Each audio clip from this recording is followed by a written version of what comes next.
இனிய காலை வணக்கம் நண்பர்களே. ஒரு ஞானியை சந்திக்கும் வெவ்வேறு பக்தர்கள் என்ன விதமான அனுபவங்களை பெறுகிறார்கள் அப்படின்னு பார்க்கலாம்.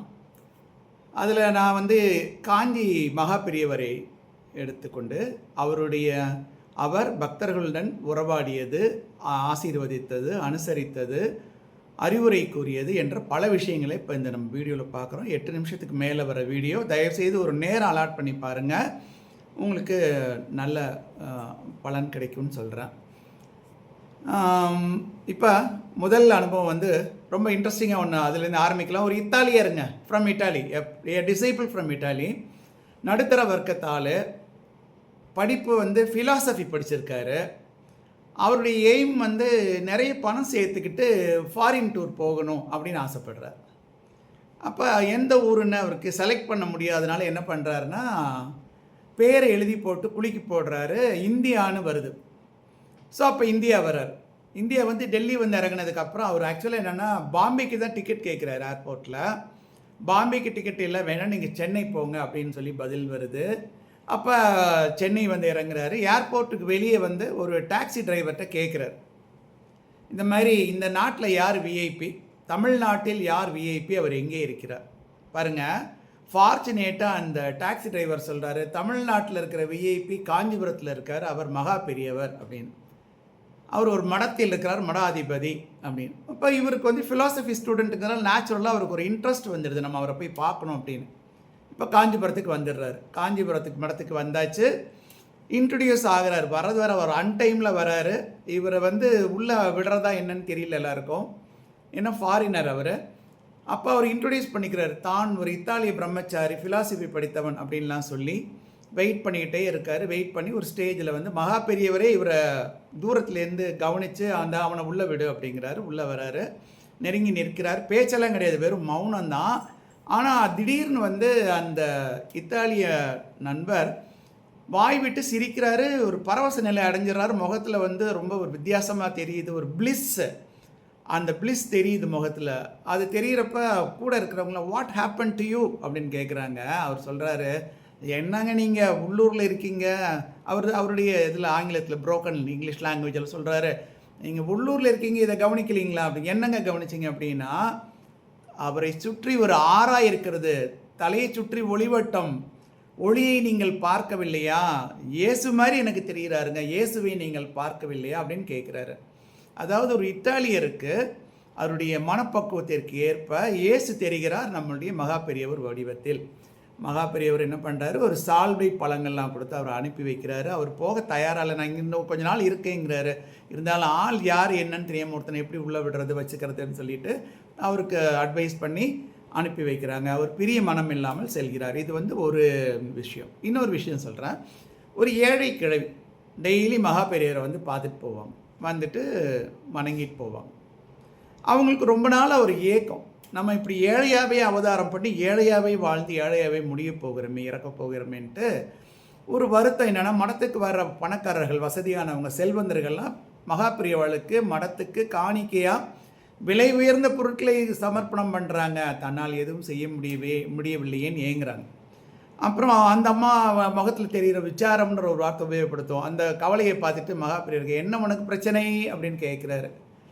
அப்போ அவ சொல்கிறா, அந்த மாதிரி எனக்கு உங்களுக்கு எதுவுமே கொடுக்க எனக்கு ஒன்றுமே இல்லை, வசதி வாய்ப்பே இல்லை, நான் உங்களுடைய ஆசீர்வாதத்தை மட்டும் வாங்கிட்டு போகிறேன் அப்படின்னு. அப்போ மகா பெரியவா என்ன பதில் சொல்கிறாங்கன்னா, அவர்கள் கொடுக்கும் எந்த பொருளையும் நான் தொடுவது கூட இல்லை, நான் விரும்பி கேட்டதும் இல்லை. ஆனால் நான் உனக்கு ஒன்று சொல்கிறேன், நீ கேட்டதுனால சொல்கிறேன், உன்னால் முடிந்த ஒரு வேலையை செய்கிறாயா அப்படின்னு கேட்குறார். பாட்டி சரிங்கிற, என்னங்க செய்யணும் அப்படின்னு.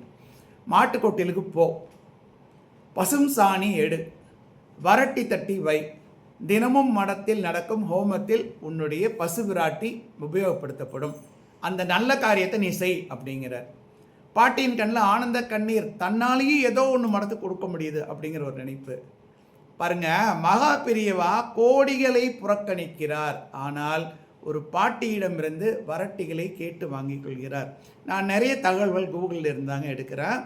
கூகுளுக்குள்ளே போய் மகா பெரியவனை தகவல் கொட்டுதுங்க, அதில் எனக்கு பிடிச்சதை மட்டும் எடுத்து உங்களுக்கு என்னால் முடிஞ்ச அளவுக்கு ஸ்லைட்டாக சொல்கிறேங்க. மூணாவது ஒரு விஷயம் சொல்கிறேங்க.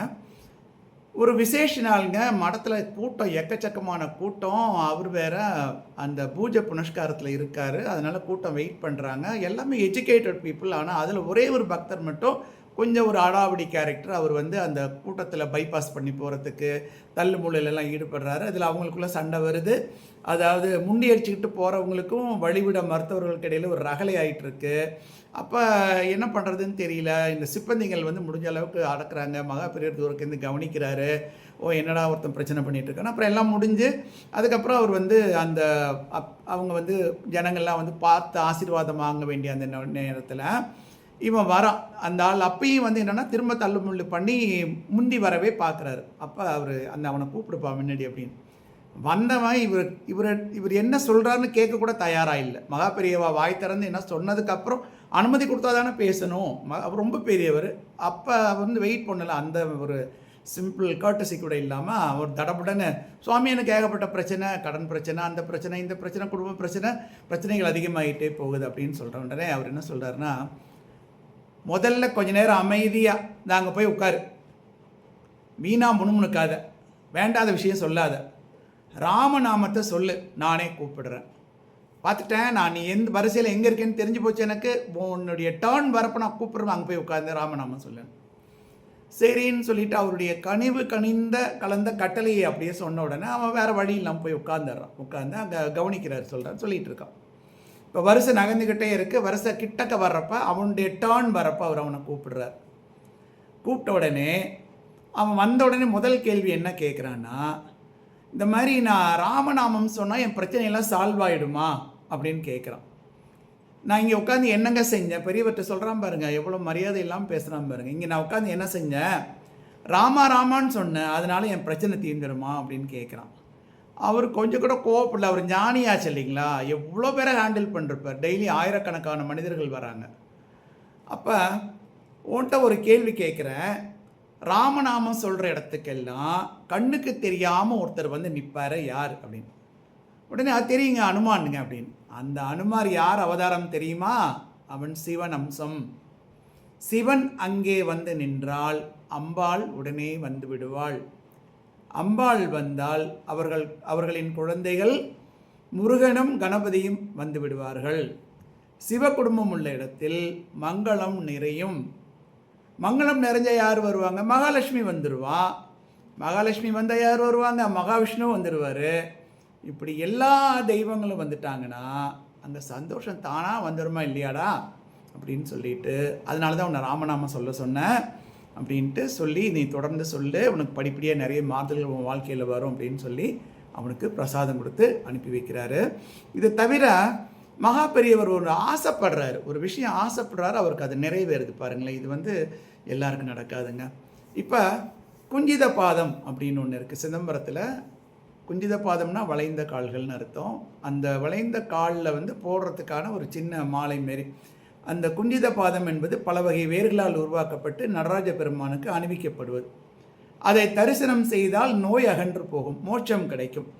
இப்போ மகாபெரியவர் வந்து சித்தி அடைகிறதுக்கு ஒரு வருஷம் முன்னாடி, அதாவது 98வது வயசு, ரொம்ப வயசான காலத்தில் அவர் திடீர்னு என்ன சொல்கிறாருன்னா, தன்னுடைய பணியாளர்கள், அந்த மேனேஜரை, கூட இருக்கிறவங்களாம் இருப்பாங்களா, பிஏல, அவங்ககிட்ட சொல்கிறாரு, எப்படியா சிதம்பரம் போகணும்ப்பா, போய் நடராஜரை பார்த்துட்டு வரணும்ப்பா, அப்படியே இந்த குஞ்சித பாதத்தையும் பார்த்துட்டு வரணும் அப்படிங்கிறார்.